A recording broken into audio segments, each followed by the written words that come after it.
Hey, I'm Arthur Jafa. I'm here at OGR presenting a new exhibition, Rames, Jafa, Cozy, Jafa, Drayton. Those are basically the names of like three very important black musicians, guitarists all, interspersed with my name, Jafa.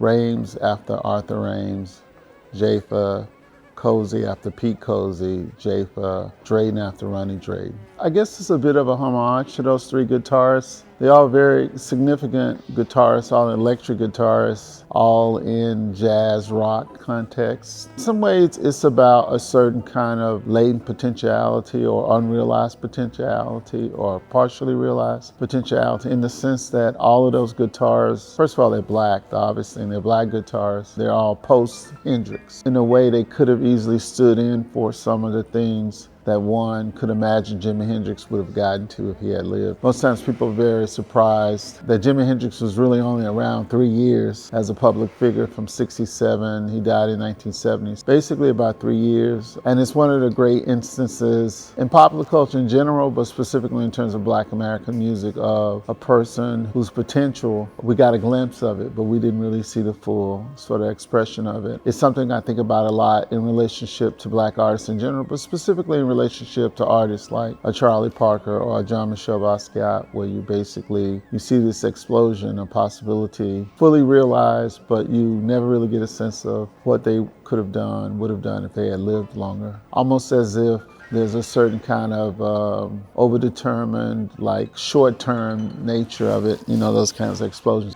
Jean-Michel in particular often said that he wanted to be the Jimi Hendrix or the Charlie Parker of the art world, which is a really strange thing. I mean, not strange, I understand it on a certain level, but it's the sort of thing a young person would say, because you can't be the Jimi Hendrix of the art world without dying before you're 30. You can't be the Charlie Parker of the art world without dying super prematurely. It's a title that speaks to potential, but at the same time, it certainly has a melancholic dimension as well.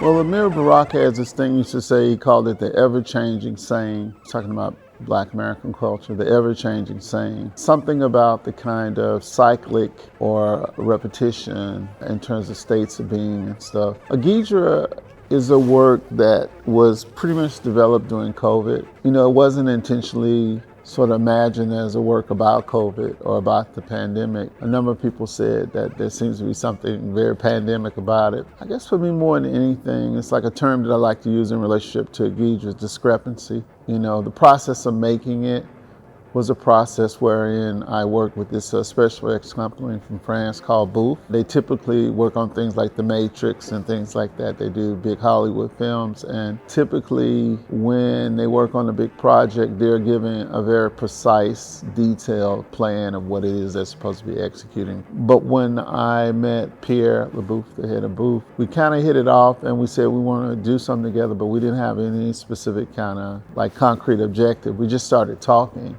Eventually, I started talking a little bit about waves, which is something that I'm really interested in. So we started off in that direction. Let's look at waveforms. If you see a gauge, you can see it's a waveform, but it's not a wave because it's as much geological as it is oceanic. But the discrepancy thing kind of came to play because this computer animation, they have to work in very specific terms. So they would say, well, what is it? So we started off, it's a wave. But as soon as it started to be a wave in any kind of reductive kind of way, I would like turn it in a different direction. So, well, it's not a wave, it's a landscape. It's the North American continent fragmented into 1,000 little islands, okay, so it's a geological structure. I was like, yeah, but it's also like Miles Davis's skin stretched over the Atlantic Ocean. I remember when I said that to them, they started laughing. And I was like, yeah, but really? And then we got into a long conversation about the slave trade and about people jumping overboard and ideas like Drexciya, where the myth of Drexciya is that pregnant African women would be thrown or jump overboard